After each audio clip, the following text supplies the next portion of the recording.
My name is SIMBA KIAGE. Let's get into the conversation then for this particular episode.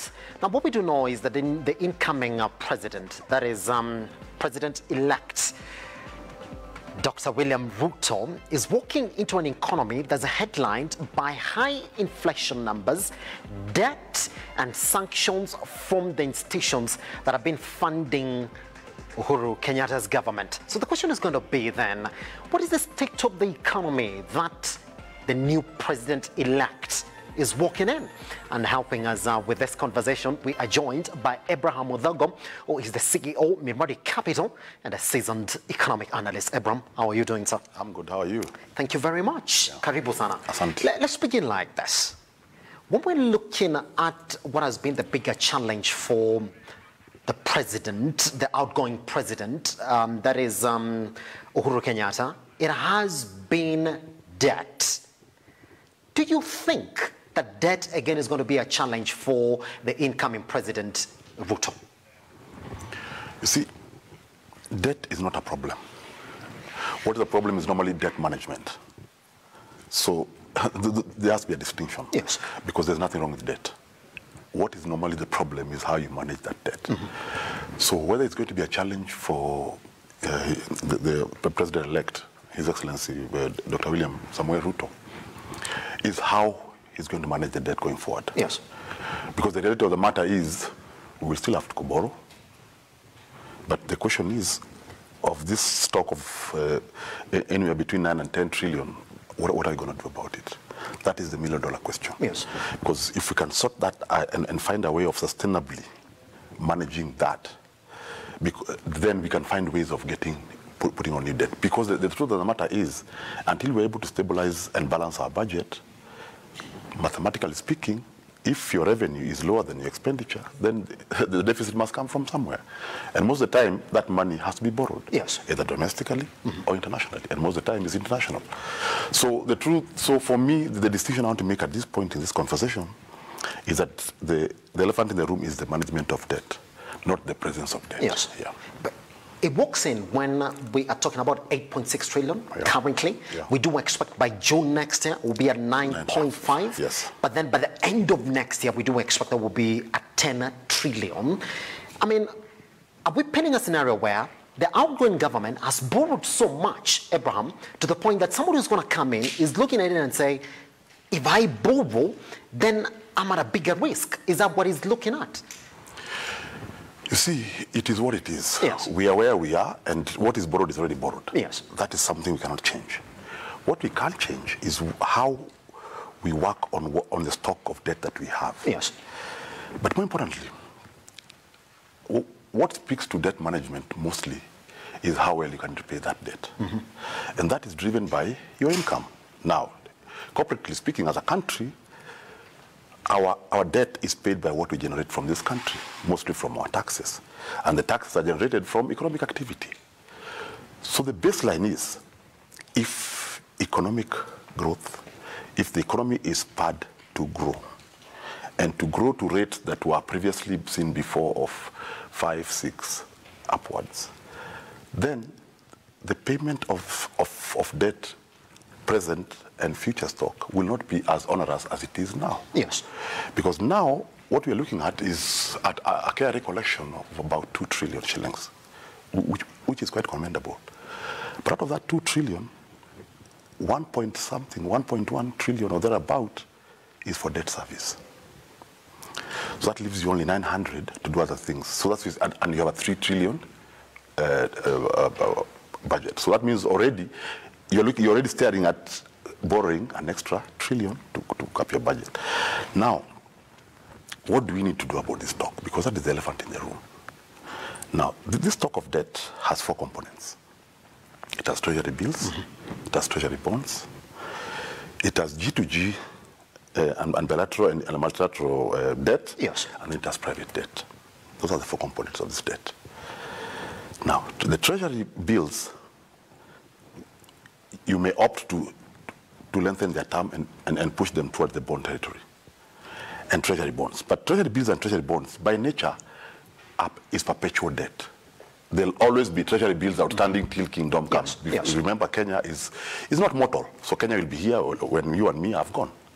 So that is just a matter of managing and keeping it as low as possible, because the more stock you take domestically, the more you're constricting credit. And that speaks to what you had spoken earlier as you're starting this program. Then there are the last two components of G2G, bilateral and multilateral. Those now require separate conversations each by each. We sit with China and look at and what they've borrowed from them, what terms they've given us, and we negotiate them. And the spirit of this negotiation is that Kenya is not mortal. Kenya will be here 100, 200, 300 years from today. So let's get longer terms, let's get lower rates, let's get longer moratoriums. Yes. Now the last and most important part is the private debt. The private debt sits at about, debt to private lenders is about 1.5 trillion with the current dollar rate. Now that is what we need to deal with, because some of the stock there was taken at very high rates. So we need to rationalize that by restructuring it, lengthening it, and finding better lender, even if you have to get other people to come in and give us better rates, because the highest cost of interest of the four categories I've talked about sits there. Yes, it's a small stock, maybe 1.5, but it's very expensive. Yes. So if we are able to disseminate them into those four and deal with them as those portions, then we stop talking about this big thing. We talk about a single number all the time. Don't forget, treasury bonds are already half of that amount. So when you talk about 9 trillion, 4.5 or 5 trillion, already is treasury bills and bonds, which will never get paid, which will just be perpetually. So let's deal with the numbers, and let's deal with the numbers as they are, and deal with them based on circumstances that they came.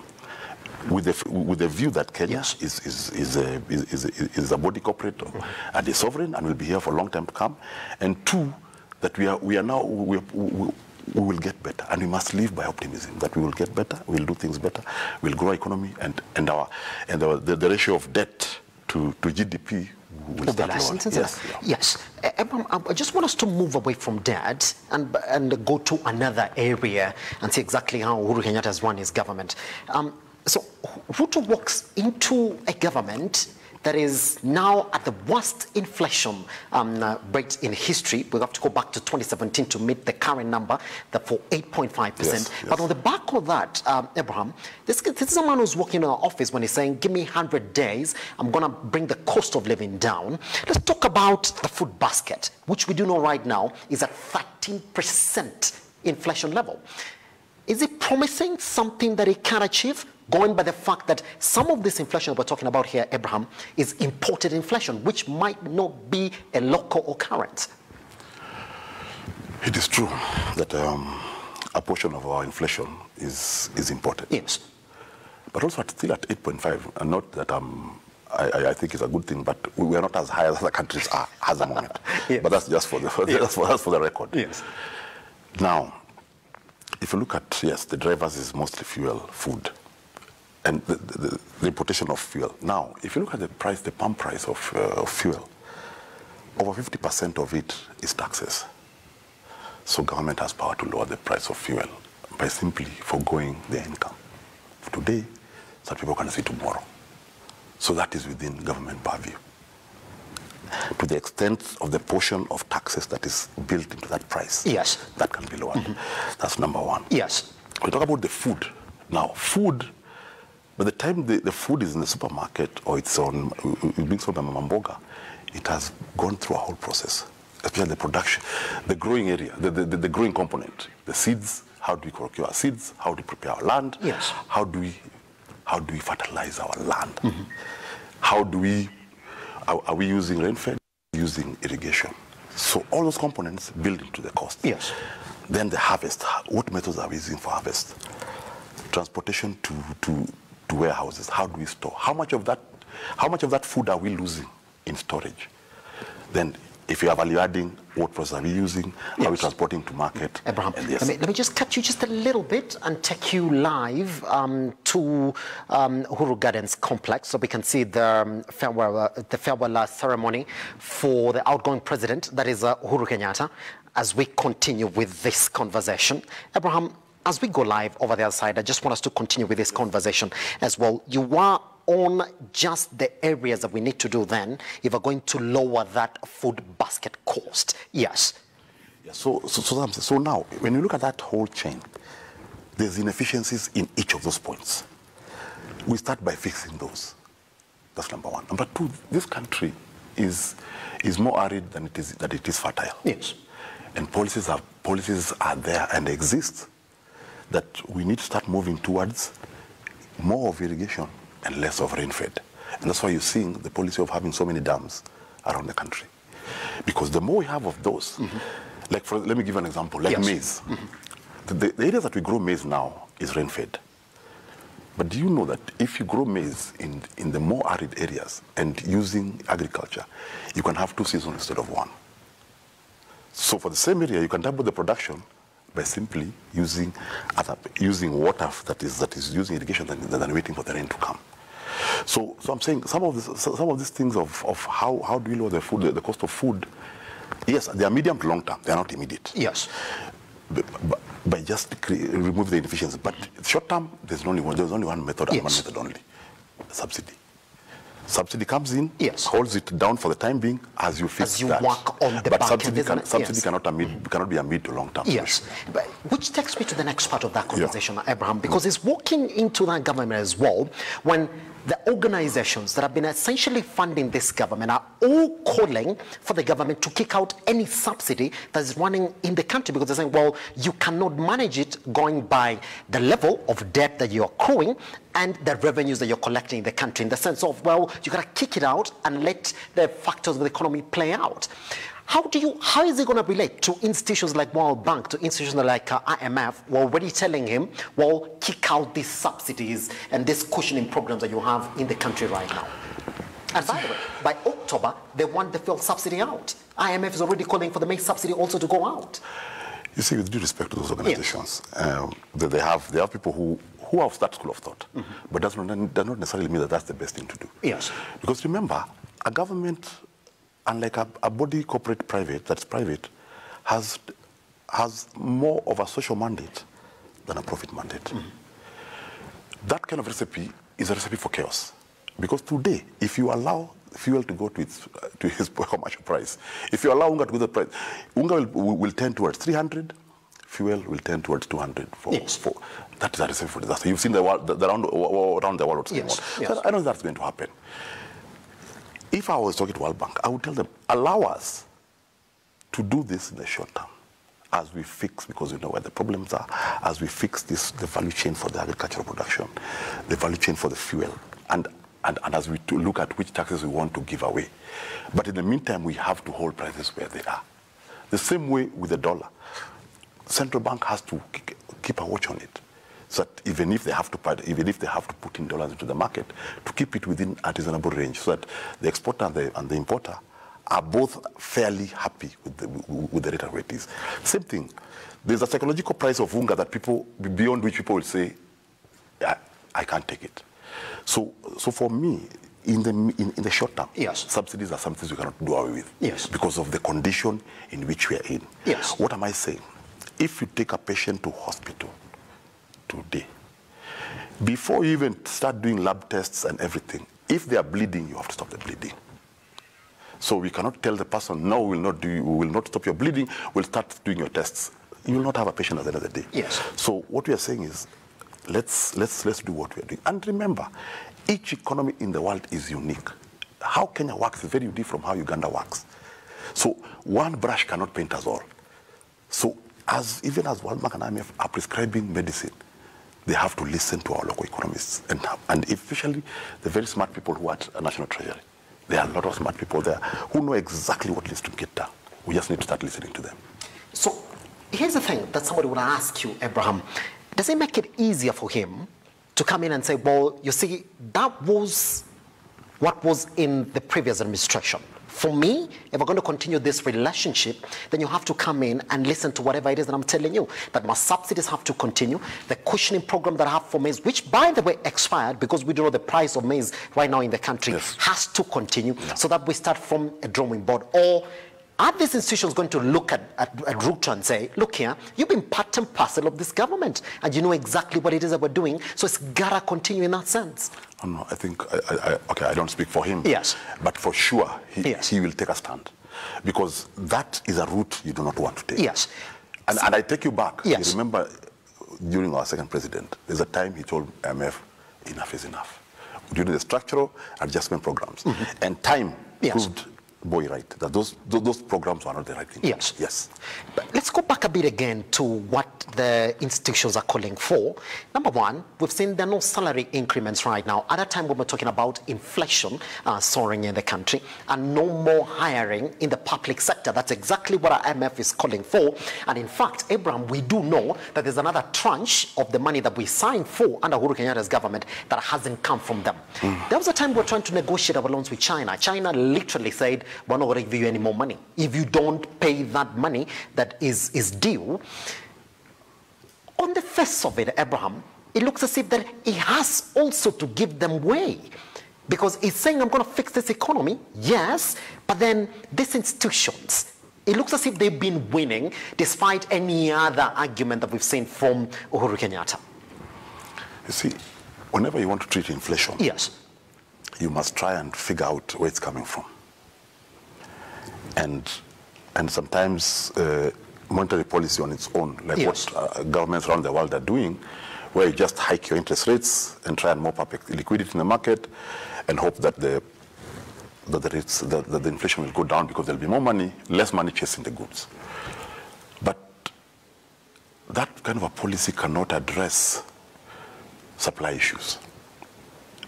Supply issues, I mean, things, the inflation that is being pushed by things like cost of fuel, yes, cost of food, and now that's why I see even freezing wages has in an inflation solution works, because there's what we call a wage push inflation, whereby if of course today, Elijah, if they paid you 100,000 more, there are things that you are not consuming that you will start consuming, and that starts spiraling things. But for the reason they want to freeze the wages is because, again, as I told you, we're only collecting 2 trillion.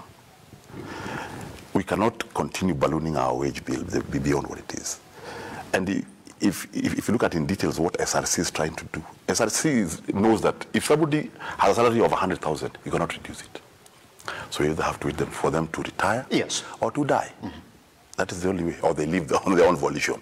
So that is a cost you're stuck with. The only thing you can control is that they do not get any more. That's why you see, while Parliament was intermittent, they took out their allowances. So they're trying to pluck out anything that they possibly can within the law, because that's all they can do for now. So in terms of wages, the cost of wages, that will sort itself mid to long term. There's no short-term solution. This one short-term solution is you just take a painkiller and bear the pain. But mid-term, as these interventions of freezing employment, and then restructured, even the size of, I don't know the executive number, the executive order for structure of government. Yes. I wait to see, because if you can have a leaner government, because to deliver the same mandate that was being delivered, you probably may need less people. Just how efficient they're going to be, what channels you want to deploy the administration. It's just how you want to structure government. But the question is, can we structure it in such a way that it's cheaper to run? Because we cannot sustain the wage bill we have. Because out of that 2 trillion, 1 trillion goes to debt, 1 trillion goes to wage bill. So it means we have to borrow everything for everything else and development. Let's go to another area, Abraham, before I take your final sentiments on exactly where you think how the markets are going to be beyond this election period. Pending bills has been a big question. You and I have actually spoken about how even the soon-to-be outgoing CS Treasury was very tough even on the counties and state parastatals on exactly how they need to pay these pending bills, which we do know. This is money that's supposed to be sitting within the economy and growing the economy as well. He walks in with close to 500 billion. That's close to $1 trillion, Abraham, half a trillion. In pending bills, isn't it? Yeah. Do you think there's going to be a magic bullet that is going to use to sort this out within the next few days, like you said? You see, pending bills. Yes. If you study the Public Procurement Act, which has been abused throughout. If you study that act, there's a clause, not verbatim, but I quote, that says that before you procure, the money to pay that bill must be in your sight. I've just paraphrased. What I'm getting to is that act, part of what it envisaged is that there should never be a pending bill. Yes. Because, so there cannot be a pending bill, not for reasons of lack of money. It should be for reasons of non-performance. That I told you to do this desk and you did it badly, so we are in dispute. I have not paid you. But not that you have finished, that I don't have money. Because the law was very clear, and it still is clear, that before you incur any expenditure, yes, or procure for that matter, the money, the budget must be. In fact, the committee that procures, that's the first agenda they ask: is there a budget? Is the money there? Then let the process commence. Be that as it may, we have 500 trillion to pay. This would be my suggestion, that we need to find a way of quickly auditing all of them. Yes. And those people who need to be paid, let them be paid. Even if you have to borrow, I have no problem with that. You know why? Because the moment, if you look at the equation for GDP, yes, it is C plus I plus G. So that's consumption on the market, investment in the market, and government. And government, isn't it? Yeah. So the moment that government does not have that, does not release that money, the knock-on effect. So you are a contractor, you've not been paid. You've not paid all your suppliers. Those suppliers have not paid their sub-suppliers. To the point of that contractor has not paid some wages to his staff, and those people have not paid them, the mama who gives them food for lunch. So that's how it trickles down. Yes. That's why you see sometimes you'll hear people saying there's no money in the economy because somewhere money is stuck somewhere. So some of these things, these pending bills, they go beyond just the supplier who's being paid. There's a trickle-down effect of it. But the important thing also is it has to be audited, because there's no need for us. Because the moment you pay a bill for which there's nothing on the ground, that money does not grow the economy. In fact, it sinks that economy. So we have to make sure that these are the bills, they are due, fine. Out of 500, 300 is due. Let's get the money from where we get it from, let's pay out. Where we'll get the money from can be a conversation for another day. But first, what we need to establish, are these bills real? Of course they are real, but how many of them are real? Yes. How many of them are not? Pretty much. Yeah. Abraham, just as we clear this conversation, I want to take your sentiment on what you expect for the markets going forward. We've seen exactly how the market crashed in 2017 when we announced the election. Looks as if this time we learnt our lessons and said we've gone through the entire process, so it was not a surprise. On Tuesday, record 102 billion shillings added into the market. Safaricom, by the way, traded 7 million shares, adding 40 billion into the valuation. And not only Safaricom, even the banking quarters were really enjoying it. Do you expect that this would then go on in the near term, going by the fact that our stock exchange, our securities exchange, has been ranked the second worst performing in Africa this year? You see, I think, you know, any financial market, yes, as much as it's driven by fundamentals, numbers, it's mostly driven by optimism or pessimism. Using another word, by the outlook.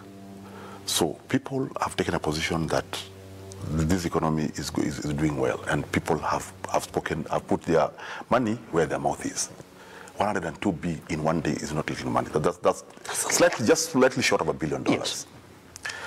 So what does that say? It says that the investors are showing confidence in the way we've carried out our elections, and also their projection of the future. Because stock, you know, it's a long-term game. So they've put their money in. So what does that mean? It means that now there was pent-up demand for investment, there was pent-up demand for consumption. And finally, it looks like the lead has been put out, and the demand is coming out just like a Pandora's box. It's out, and that's why you can see all of a sudden the traffic jams are back, everything. So you go to restaurants, people are full. So the demand that people had pent up right from COVID, then you know when we were just getting out of COVID, we went into elections. So all that, so it was an extended pent demand. So that demand is now out there. So how far it goes, only time will tell. But then again, it's good, but it jump starts, because when you are down, you need to jump start. Then now we can ride on that momentum and now start kicking in the reforms that we need to put in. Pretty much. Yeah. Abraham, I wish we had more time. Yes, I do. You know, the fifth coming into power is really cutting our normal programming. But guess what? I'll be calling you back again so we can talk about the markets in Wholesome. Thank you very much for creating time. No problem. Pretty much. Now, that's exactly what we have for you today. Remember, you can take him back to when he walked into the studio live at Look Up TV across all your social media platforms. Let's get talking. I am at Kiage Simba.